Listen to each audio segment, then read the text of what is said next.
جحيش مين ضيع له حمار يا شباب؟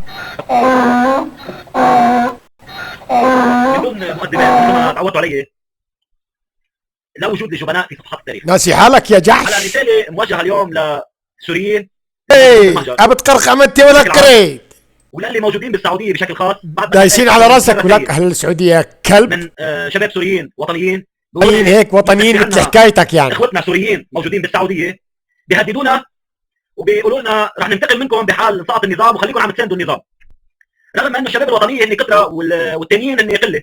هون بدي اوجه رساله للاخوان سمعنا تشوف هالرساله. لهم بكل محبه، انتم اخوه اول شيء وعايد نستوعب. انتوا جيبوا ايران وحزب الله واحنا نجيب السعوديه وهيك يعني صرنا هيك متفقين مع بعض. الرساله هي لطمنوا بالكم اول شيء، قلنا لكم البعث وبشار الاسد باقي. لك اكيد باقي، شو وين بده يهرب؟ ما بده هن بدهم يشنقوه جماعه بابا عمر يعني. اكيد ما بده يهرب له على شي مكان. وليست امريكا، مش امريكا اللي بتعطي الحكم وبتنزع الحكم، هذا شيء بدكم تفهموه.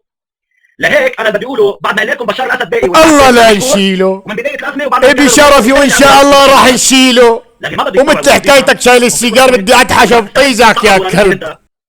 لا تشغل ديمقراطيه لبلدك مفروض تستمدها من قوى نورانيه. بدك السعوديه مثل لبنان ولك خيه. ما فيها ابسط حقوق الانسان. الاتكال على الطائفيه سيسقط، الاتكال على الظلاميه سيسقط، الاتكال على لك جحش هذول العربان تاج راسك ولك حمار. روح شوف صلعة ابوك منين الله يخرب بيتك على هالخلطه. على الشام بالضبط بالتحديد.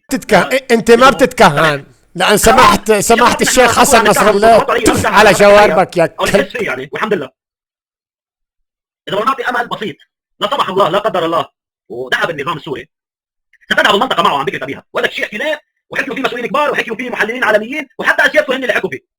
يعني لن تبقى منطقه، يعني ممكن رحيل النظام السوري بحال حدوث حرب عالميه ثالثه تحرق الاخضر واليابس، تحرق المنطقه تودي فيها الى الهلاك. يعني هلا هيك مكتوب بالقران مو بدها تصير حرب عالميه اذا شال بيت الاسد. ساعتها بدنا ننظف ونسلم. الله يخرب بيتك شو انه رح يسقط النظام السوري، لا تشتغلوا بسياسه التشفي والانتقام من اخوتكم ابناء الوطن الواحد.